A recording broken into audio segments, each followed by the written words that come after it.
Yo. Hi. It's Haz. I am here to do an update video on my non-binary transition because Lola is behind me, look. Not because Lola is behind me, but look, Lola is behind me. And she's very cute. And you get to see all of my messy bedroom. I'm doing an update because I've recently passed my 1 year on low-dose testosterone. Woo.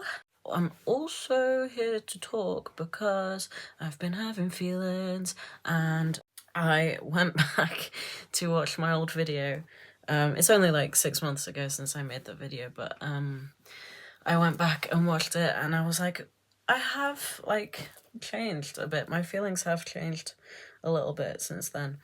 So yeah, I've been having lots of feelings about like detransition in a way and how I feel about how that label applies to me, because I obviously fall under and identify with the trans label, but I think I definitely did very much identify at one point with detrans, and I think I've recently started to reclaim that for myself as well, realizing that you can be trans and detrans at the same time, and like no one really talks about that. And I brought this up with my friends and I was like, I feel like I'm the only person that identifies as trans and detrans at the same time, because it seems like it would be like an oxymoron. But it makes sense to me because I am FTM to non-binary, as I am now, as I stated in my last video.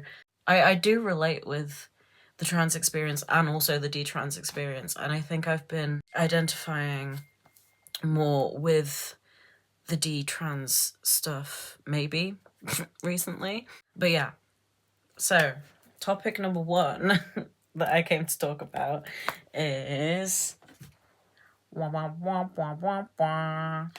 T-gel. Yeah, I've just passed my 1 year. Oh my gosh, it was the 11th of July. That was my 1 year. And I'm very, very happy. Yeah, as I said, it's been on and off, so it hasn't been a year straight, but it's a good thing that I'm happy about. I have got more hair. I am very happy with that for the most part. I think I've come to the conclusion that I will shave the mustache on and off. Just because like the wispy, like prepubescent kind of look is just not it. Like I held on to that look for a while because I was like, I can grow the mustache, so I will keep the mustache, but I think I've realized that I'm more comfortable shaving it and like having a little stubble. But yeah, the voice is also very comfortable. I'm pleasantly surprised that I am still very comfortable with it. I feel like if it was more breaky and more like nasally, maybe. I'm so sorry. I'm still scared of the T-Slow voice. Like it is ingrained in me that during my transmed phase, I was so like I made fun of people for having the T-Slur voice because no one wants that voice, and if you're really trans, you would not have that voice, and you wouldn't want that voice because me. So, so I'm probably still like internalized not wanting that voice. I've just realized that just now. But I'm very happy with yeah, having like an androgynous voice. I love it. So I'm happy with that. I don't know if like body fat distribution has changed all that much, but I've also realized that I don't really mind too much about it. I thought that I wanted like a more masculine fat distribution for a long time, but I think I've just realized that those feelings surrounding my body fat were just like dysmorphia more than dysphoria, I guess, because I have like dealt with eating disorder related stuff in the past, so I think it's more related to those feelings, unfortunately, than purely dysphoria.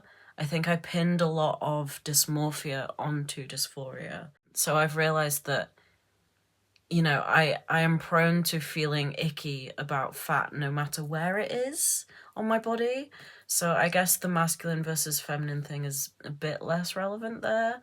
I've noticed that more masculine fat distribution patterns, you hold more fat around your belly, and I've noticed that I'm like, I'm not sure if I like that. But yeah, that's been an interesting thought train. But I'm really happy with the hair, and bro, I love my snail trail. I'm so sorry. The like under the belly button, the hair there. I knew I would love it, and I do. Also, I've started. It's been creeping up to my chest as well. And I've noticed that I really like that as well, because I don't know how much I mentioned about my feelings around my chest in my last video, but I have interesting feelings surrounding my chest because I had top surgery, because for the longest time it was the most upsetting thing in my life. And so in order to feel okay in any capacity, I had top surgery, and now as a non-binary person, having a masculine chest feels odd. But I've noticed that having the hair on it actually makes me feel better, even though you would have thought that having a hairy chest is even more masculine. I think the hair gives me gender euphoria, and other things give me more dysphoria. It's it's queer. Yeah, it's not what you would expect. Like having a flat chest and then having hair grow in it, making it more masculine. You wouldn't expect that to be like a good thing. If like the dysphoria is leaning to more towards a feminine way of wanting to be. But I don't think it is. I think the dysphoria is mine, and so it's not gonna be binary feminine or binary masculine. So there we are. I wanted to speak on this because dysphoria is not binary either. Boom. Whoa. And like I think that needs to be talked about more. So that's just my feelings. Like around my chest as well, I've been having a lot of feelings around that, and I think a lot of my dysphoria from like within the past 5 years, like post T and top surgery, has been I can survive now, but if things were different, would I be happier, sort of thing. So I've had a lot of feelings around my chest in that regards. If it was more feminine, would I be happier? I mean, I think the answer is yes, but I still need to explore that, I guess. Obviously, surgery is a massive thing, so if I ever did want to do another surgery, that would be a massive, massive thing. But it's all a journey. It's all a journey. My non-binary transition journey. Editing has, I want to mention, my pronouns. What I use at the moment is they/he/any. And it's specifically that, not they, he, she, because I still don't like she, but I don't mind it. I just don't want to say that you can use it. I don't know. It's like the whole thing of trans people can use these pronouns for me, but cis people, you can not. I basically want to be like, cis people, please do not call me she, because that feels like it's not coming from the best place. But trans people, I love you. You can call me she. It's that kind of vibe. But like, if I need to introduce myself and my pronouns like quickly, I'll just go has any pronouns. Because usually when I'm in a space that we're doing go arounds with names and pronouns, everyone's like calm. So they can pick and choose whatever. I'm like kind of specific, but also that's like so valid. Yeah, big love. Acne is a thing on tea, which is kind of not that great. I mean, I don't mind the look of acne. Like, I'm not bothered at all to cover it up. But I do pick at my skin. Like, it's probably like dermatillomania type vibe. I do pick at my skin a lot, and it's not helped that obviously having more acne, there's more stuff to pick at, so that's not the vibe. I don't mind it. It's a neutral effect. I think my voice, I love my voice.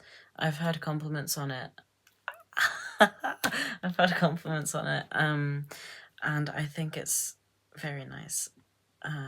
It's androgynous, but also like feminine-ish.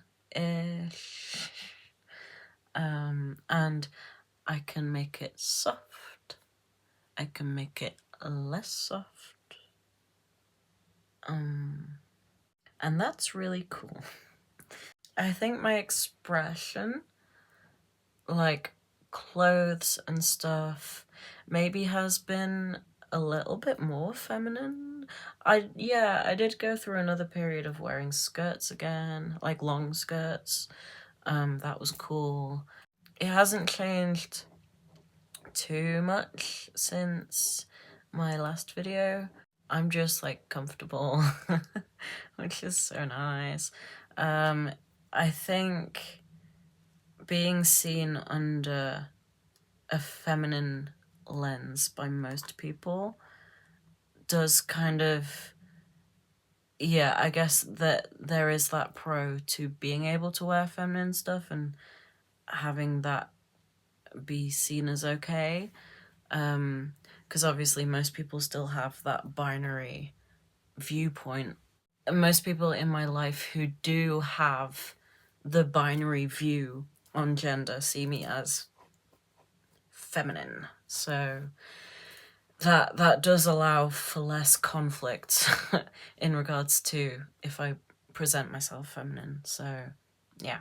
I'm not sure if my face has changed. I don't know. Chat, what do you think?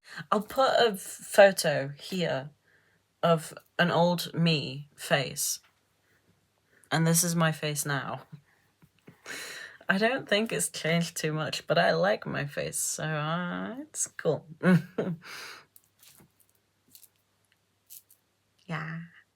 T-gel is cool.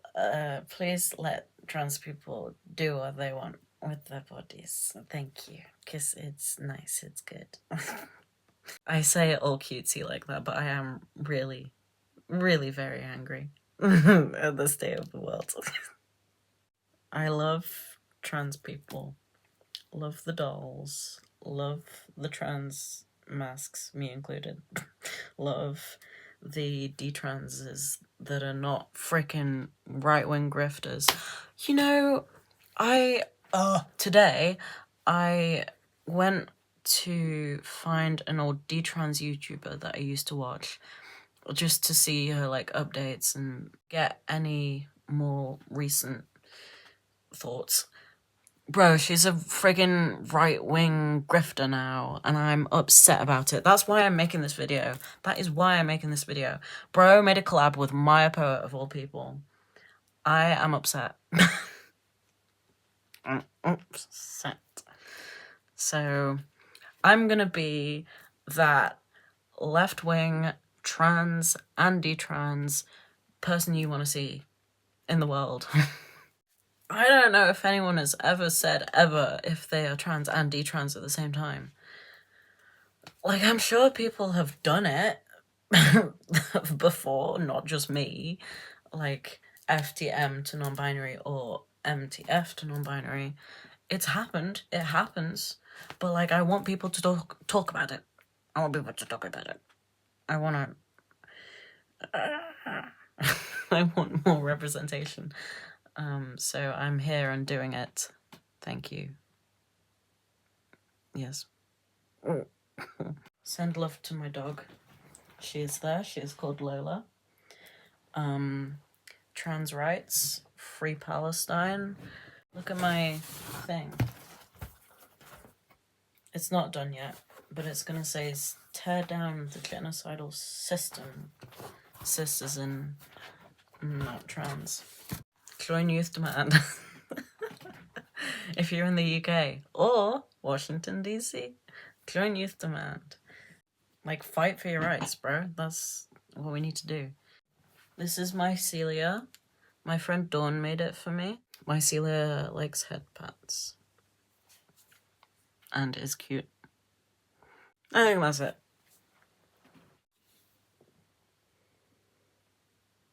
Stay alive. Don't die. Fight for your rights. Be angry at the government. Love you. Bye.